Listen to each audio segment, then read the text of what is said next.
বন্ধু বান্ধৱীসকল ৰশ্মিছ কিচেনলৈ আপোনালোকক পুনৰ স্বাগতম। পোনপ্ৰথমে ৰশ্মিছ কিচেনৰ সমূহ দৰ্শকলৈ মই ধন্যবাদ আৰু কৃতজ্ঞতা জ্ঞাপন কৰিলোঁ। আপোনালোকৰ অশেষ সহায় সহযোগিতা আৰু অফুৰন্ত মৰম চেনেহৰ বাবে ৰশ্মিছ কিচেনে আজি 100 ছাবস্ক্ৰাইবাৰ অতিক্ৰম কৰিলে।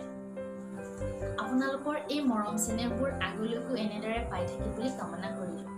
যিসকলে এতিয়ালৈকে মোৰ চেনেলটো ছাবস্ক্ৰাইব কৰা নাই তেওঁলোকে চেনেলটো ছাবস্ক্ৰাইব কৰক আৰু কাষতে থকা বেল আইকনটো টিপি দিব যাতে মোৰ ভিডিঅ'বোৰ পোনপ্ৰথমে আপোনালোকৰ কাষ পাইগৈ। কেইগৰাকীমান বান্ধৱীৰ অনুৰোধমৰ্মে আজি মই লৈ আহিছোঁ এগলেছ আৰু আইচিং কেকৰ এটি সুন্দৰ ৰেচিপি। আপোনালোকে ৰেচিপিটো চাই নিশ্চয় ভাল পাব। আহকচোন আজিৰ ৰেচিপিটোলৈ আগবাঢ়োঁ। ৰেচিপিটোত ব্যৱহাৰ হোৱা সামগ্ৰীসমূহ: ময়দা 200 গ্ৰাম, গাখীৰ 250 গ্ৰাম,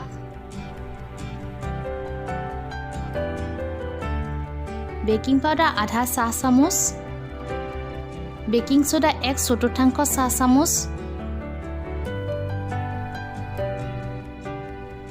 মিঠাই মেড 200 গ্ৰাম, হুইপ ক্ৰীম 1 কাপ আৰু ৰিফাইন তেল আধা কাপ।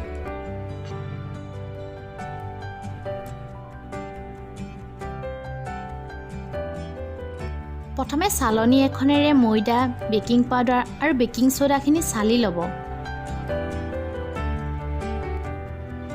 আন এটা বাউলত মিঠাই মেডখিনি লৈ আধা কাপ ৰিফাইন তেল মিহলাই ভালদৰে ফেটি ল'ব। মই ব্লেণ্ডাৰ ব্যৱহাৰ কৰিছোঁ। ব্লেণ্ডাৰ নাথাকিলে আপোনালোকে হেতাৰেও ফেটিব পাৰিব। এই ৰেচিপিত মিঠাই মেড ব্যৱহাৰ কৰিলে চেনি নিদিলেও হয়। যদি আপোনালোকে বেছি মিঠা কৰিব বিচাৰে তেনেহ'লে 3 চামুচমান চেনি ব্যৱহাৰ কৰিব পাৰে। এতিয়া ব্লেণ্ড কৰা মিঠাই মেডখিনিত চালি থোৱা ময়দাখিনি অলপ অলপকৈ মিহলাই ভালদৰে ফেটি ল'ব।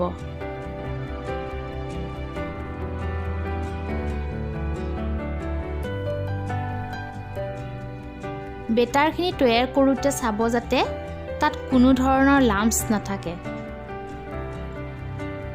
বেটাৰখিনি যিমান স্মুথ হ'ব কেকটো সিমানেই সুন্দৰ হ'ব।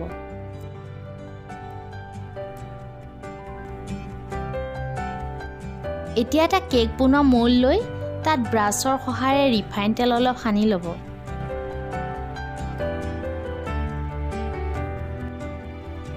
চাৰিওফালে অলপমান ময়দা ছটিয়াই ল'ব। এইদৰে কৰিলে বেক হোৱাৰ পাছত কেকটো মল্ডটোত লাগি নধৰে।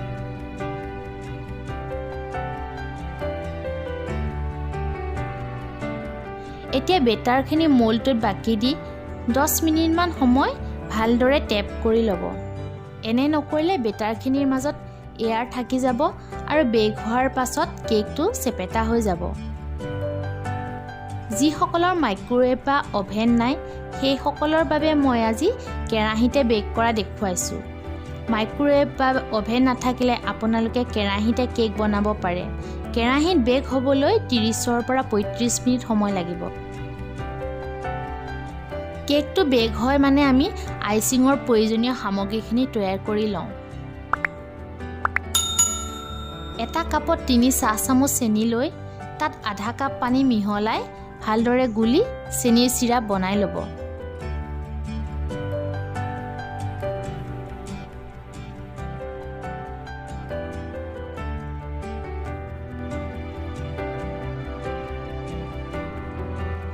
এতিয়া এটা বাউলত হুইপ ক্ৰীম 1 কাপ লৈ ব্লেণ্ডাৰ সহায়েৰে 10-15 মিনিট সময় ভালদৰে ফেটি ল'ব।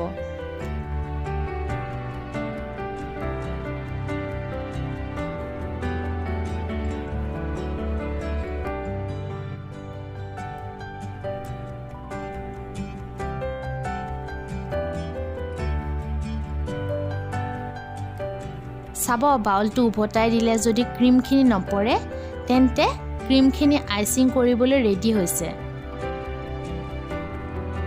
ইতিমধ্যে আমাৰ কেকটো সুন্দৰকৈ বেক হৈছে।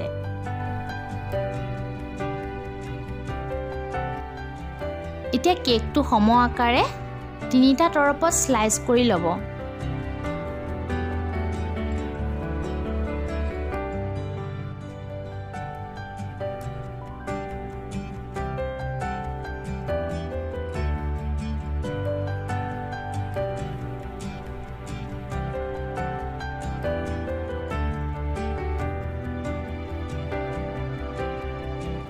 এখন স্লাইছত ভালদৰে চেনি চিৰাপ অলপ ব্ৰাছ কৰি লৈ ফেটি লোৱা ক্ৰীমেৰে কভাৰ কৰি দিব।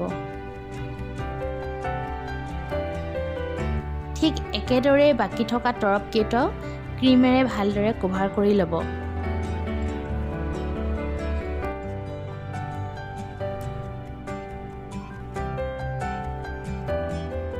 বন্ধু বান্ধৱীসকল, আপোনালোকে কেকটো আইচিং কৰিবলৈ নিজৰ পচন্দ অনুসৰি কেইবাটাও কালাৰ ব্যৱহাৰ কৰিব পাৰে।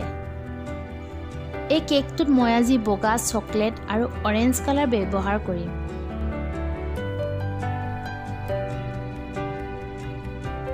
আপোনালোকে ভিডিঅ'টো চাই আমনি নাপাবৰ কাৰণে মই কেৱল অৰেঞ্জ কালাৰৰ প্ৰিপেৰেশ্যনহে দেখুৱাইছোঁ।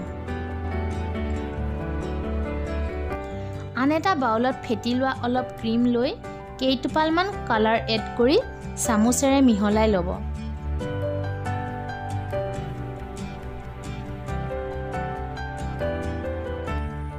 আৰু নজুল লগা পাইপিং বেগ এটাত ক্ৰীমখিনি ভৰাই ল'ব। বজাৰত কেইবা ধৰণৰ নজুল কিনিবলৈ পোৱা যায়। আপোনালোকে বেলেগ বেলেগ কালাৰত বেলেগ বেলেগ সাইজৰ নজুল ব্যৱহাৰ কৰিব পাৰে।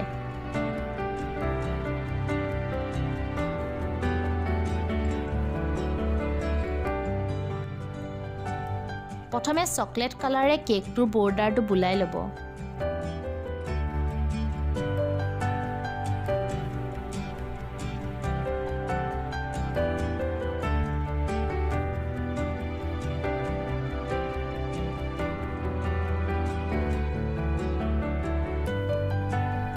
আন এটা নজুলেৰে অৰেঞ্জ কালাৰৰ ক্ৰীমখিনি মই দেখুৱাৰ দৰে সুন্দৰকৈ ফুলৰ আকাৰ দি ল'ব। এনেদৰে গোটেই কেকটো সজাই দিব।